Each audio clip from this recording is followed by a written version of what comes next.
सुखदेव जी के चरणों में नमन करके परीक्षित ने बड़ा कल्याणकारी प्रश्न किया। अतः पृच्छामि संसिद्धिं योगिनां परमं गुरुं पुरुषस्य यत्कार्यं म्रियमाणस्य सर्वथा। 7 दिन हो महाराज जिसके पास, उसे क्या करना चाहिए? परीक्षित ने अपना नाम नहीं लिया। मेरे पास 7 दिन है, मुझे क्या करना चाहिए, ये नहीं बोला। परीक्षित ने संपूर्ण मानव कल्याण के लिए प्रश्न किया है। महाराज जिसके पास 7 दिन हो उसे क्या करना चाहिए, अथवा जिसकी मृत्यु निकट हो उसे क्या करना चाहिए। और सुखदेव जी महाराज उसका प्रश्न सुनकर के बड़े गदगद हुए और प्रसन्न मुख से, प्रसन्न चित्त से श्री सुखदेव जी महाराज अपनी वाणी का उद्घाटन कर रहे हैं। वट वृक्ष शुक्ताल जिन्होंने दर्शन किए हैं, आंखों में दृश्य बनाओ और उस वट वृक्ष की शीतल शैया में परीक्षित के सामने विराजमान श्री सुखदेव जी महाराज को नमन करते हुए प्रेम से बोलिए, श्री सुखदेव भगवान की जय। अब यहां से सब कथा सुखदेव जी महाराज सुनाएंगे। व्रियान ये ते प्रश्न कृतो लोक हितो निप आत्मवित् सम्मता पुंसा श्रोतव्यादिषु या परः। व्रियान सुपरलेटिव डिग्री लगा दी सुखदेव जी ने। व्रियान श्रेष्ठतम। हे राजन, आपका प्रश्न अत्यंत श्रेष्ठ है, श्रेष्ठतम प्रश्न किया है आपने। क्यों क्यों श्रेष्ठतम है? क्योंकि कृतो लोक हितो नृप, क्योंकि आपने अपने कल्याण के लिए नहीं, जगत कल्याण के लिए प्रश्न पूछा है। सुखदेव जी की वाणी से लग रहा है कि उन्होंने परीक्षित को बैठते ही मुक्ति की चाबी दे दी। तेरी मुक्ति निश्चित है परीक्षित, क्योंकि तेरे अंदर जन कल्याण का भाव है। ये जन कल्याण की भावना बड़ी पवित्र भावना है। दूसरों का भला चाहने वाला, उसका स्वयं का भला तो सहज ही हो जाता है। सर्वे भवन्तु सुखिनः। कहा राजन चिंता मत करो, 7 दिन बहुत होते हैं, मन सुधर जाए, एक पल में मुक्ति का द्वार खुल सकता है, तुम चिंता मत करो।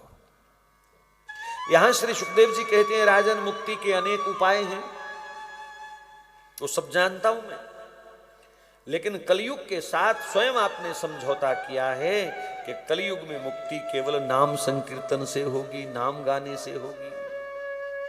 इसलिए हम सब यहां बैठ करके 7 दिन खूब नाम गाएंगे,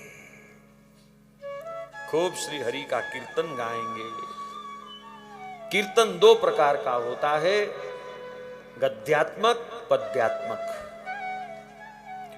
संकीर्तन गेय भी है और संकीर्तन ऐसे परस्पर चर्चा करके, यानी किसी बहाने भगवान का नाम मुंह से बार बार निकले, बस वही कीर्तन है। चाहे गा के करो, बजा के करो, चाहे आपस में चर्चा करके करो। तो कहा 7 दिन हम भागवत जी की कथा के माध्यम से भगवान का कीर्तन गाएंगे और धीरे धीरे मोक्ष का द्वार खुलता जाएगा।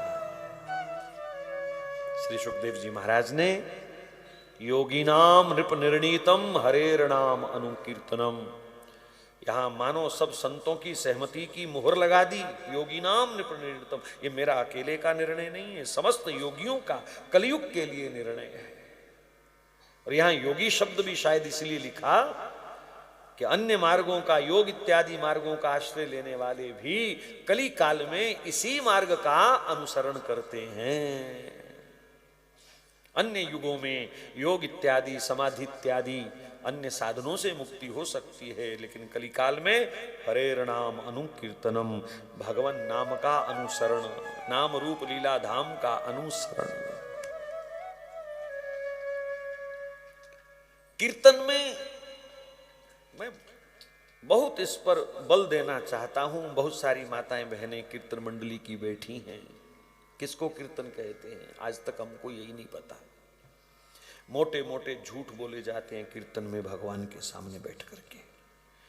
तेरे बिना घनश्याम मेरा दिल नहीं लगदा।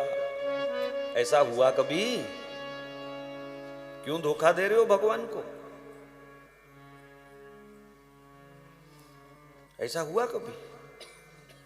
ऐसे कई झूठ, सब नहीं बोलूंगा, ऐसे कई मोटे मोटे झूठ हम लोग भगवान को धोखा देते हैं सामने बैठ करके। और पता नहीं कैसे कैसे मनगढ़ंत भजन लोगों ने बना रखे हैं, सीख रखे हैं, और भगवान को हम लुभाने की कोशिश करते हैं कि बस इतना झूठ बोलो, इतना झूठ बोलो कि ठाकुर जी मोहरों की थैली सीधे फेंक दें गोदी में। कीर्तन का मतलब है भगवान की कीर्ति गाना। कम से कम माताओं 1 घंटा तो कम से कम किसी एक नाम ध्वनि को पकड़ करके खूब रगड़ा लगाओ। श्री राम जय राम, श्री कृष्ण गोविंद हरे मुरारे, हे नाथ नारायण वासुदेवा, हरे राम हरे कृष्ण। किसी एक मंत्र को, एक ध्वनि को कम से कम 1 घंटा खूब रगड़ा लगाओ।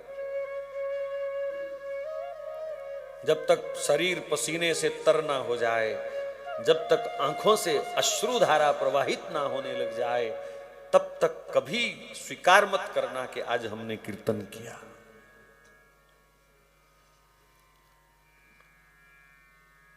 दो शब्द इधर के, दो उधर के, दो उधर के, ऐसे जोड़ तोड़ करके टाइम पास। तो ऐसे भजनों का, ऐसे कीर्तन का कोई लाभ नहीं है, टाइम पास है केवल।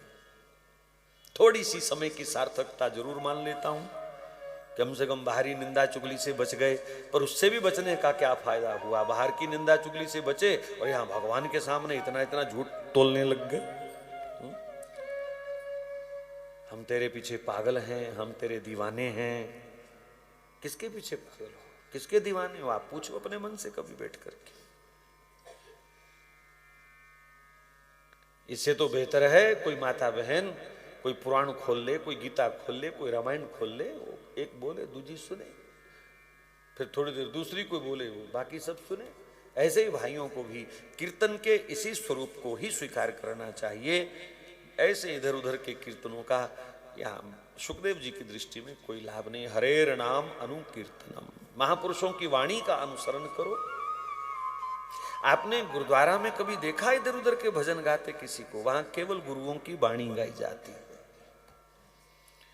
और यहां मैं अपने रसिक जनों की वाणी गाने लग जाऊं तो आप कहोगे ये क्या गा रहे हैं, साडे पल्ले कुछ नहीं पहनदा, श्रद्धा नहीं है।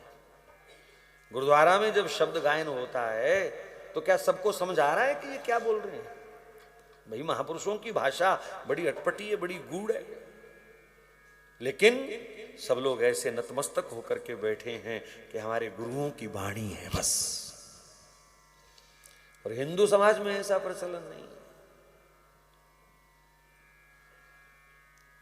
हम महापुरुषों की वाणी में अपने मन को लगा नहीं पाते। कभी विनय पत्रिका के पद तो गा करके देखो, कभी सूरदास जी को, मीरा को गा करके तो देखो। तुम्हारी अंतर आत्मा झंकृत ना होने लग जाए तो कहना। हमें पता ही नहीं है विरह क्या होती है, हमें पता ही नहीं है प्रेम क्या होता है। मैं आपकी बात नहीं कर रहा, अपनी कर रहा हूं। हमें पता ही नहीं प्रेम का उन्माद क्या है, हमें पता ही नहीं गलती कहां हो रही है, हमें पता ही नहीं कौन कारण है जो हमें भगवान से दूर किए हुए हैं।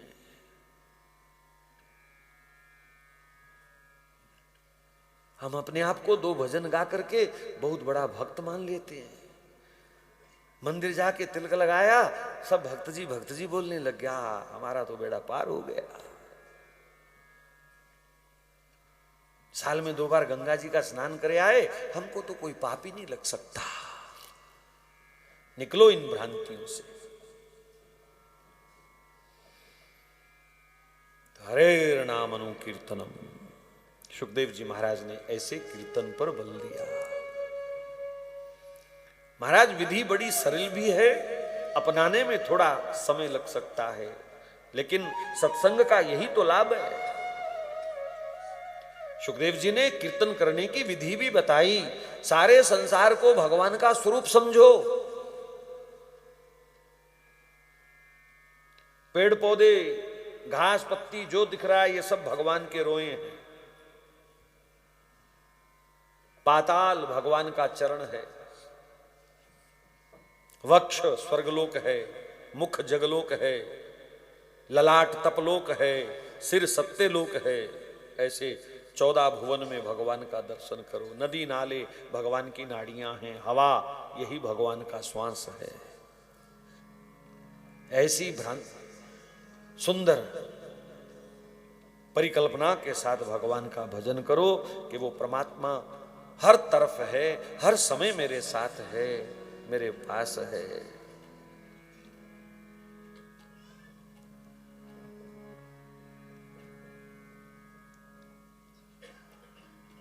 संग्रही आदमी, लोभी आदमी, धन का लोभी भजन नहीं कर सकता। इसलिए इतनी बड़ी रामायण लिखने के बाद श्री तुलसीदास जी ने अंतिम दोहे में जो दृष्टांत दिया, काम ही नारी प्यारी जिमी, लोभी ही प्रिय जिमी दाम। जैसा लोभ धन कमाने में हमारा और आए और आए, ऐसा ही लोभ भजन करते समय होना चाहिए। एक माला और, एक माला और, बस एक माला और, एक माला और। ऐसे एक एक का लोभ करते करते रोज 200-400 का क्रम बन जाए। 1 घंटा और, बस 1 घंटा और, 1 घंटा और। जिस दिन ऐसा लोभ तुम्हारे अंदर छा गया, उस दिन भगवान ढूंढने तुम्हें नहीं जाना पड़ेगा, तुम्हें ढूंढता हुआ भगवान तुम्हारे पास आएगा। आओ तो कभी। जैसे कामी पुरुष को नित्य काम पूर्ति के लिए स्त्री की लालसा रहती है, ऐसे ही व्याकुल हृदय के साथ हम अपने ठाकुर की लालसा करें। तिमी रघुनाथ निरंतर प्रिय लागहु मोहि राम। तो यही मुक्ति है। मैं तो कहता हूं मुक्ति छोड़ो, ऐसी इच्छा भी हो जाए तो यही मुक्ति है। फिर सुखदेव जी कहते हैं, कामना रख करके भजन मत करो, कोई डिमांड रख करके भजन मत करो।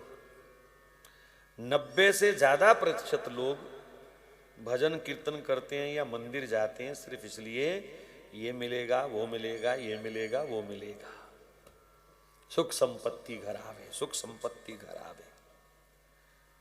अगर 6 बार आरती गाएंगे तो यही बोलेंगे सुख संपत्ति घर आवे। ये सुबह वाली खत्म हो गई क्या? दोपहर वाली खत्म हो गई क्या? क्यों मांगते हो सुख संपत्ति? सुख किसमें है? पता चला तुम्हें? सुख कहते किसे हैं? भगवान की भक्ति ही परम। मैं सुख की चर्चा ना कर रहा, परम सुख की चर्चा। भगवान का भजन ही परम सुख है। कभी उसकी याद में मन को मार के बैठो तो सही, 2 प्रेम के अश्रु आंखों में भर के तो देखो, तुम स्वयं बताना फिर कि सुख किसे कहते हैं। संसार की सुख समृद्धि में, नाचने में तुमको वो सुख नहीं मिल सकता जो भगवान के लिए तड़पने में तुम्हें परम सुख की अनुभूति हो सकती है। उसको पुकारने में सुख है, उसे ढूंढने में सुख है, उसके लिए तड़पने में सुख है।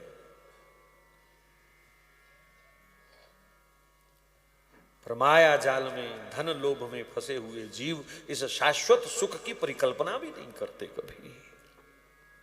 इसलिए सुखदेव जी कहते हैं, नाम संकीर्तन का, कथा का संपूर्ण लाभ लेने की अगर इच्छा हो तो निष्काम हो जाओ, निष्काम। जो पहले दिया है वही कम नहीं, और क्या मांगू प्रभु तुमसे? जो पहले दिया है वही कम नहीं है, उसे मैं उठाने के काबिल नहीं हूँ। तेरे दर पे आने के काबिल नहीं। तूने मेरे मालिक दिया ही दिया है, तेरा शुक्रिया है, तेरा शुक्रिया। क्या कभी ऐसी आरती हम गा पाएंगे कि सुख संपत्ति घर आ रही, लिया प्रभु लिया, जो है तेरे पास लिया।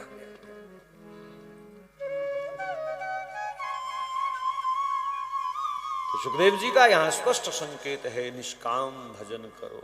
भक्ति का सुख वही ले पाएगा जो निष्काम है।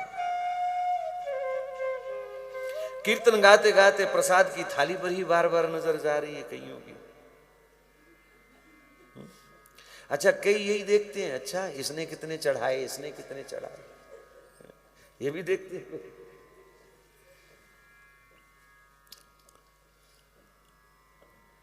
निष्काम हो जाओ। भजन का असली आनंद तभी मिलेगा जब निष्काम हो जाओगे।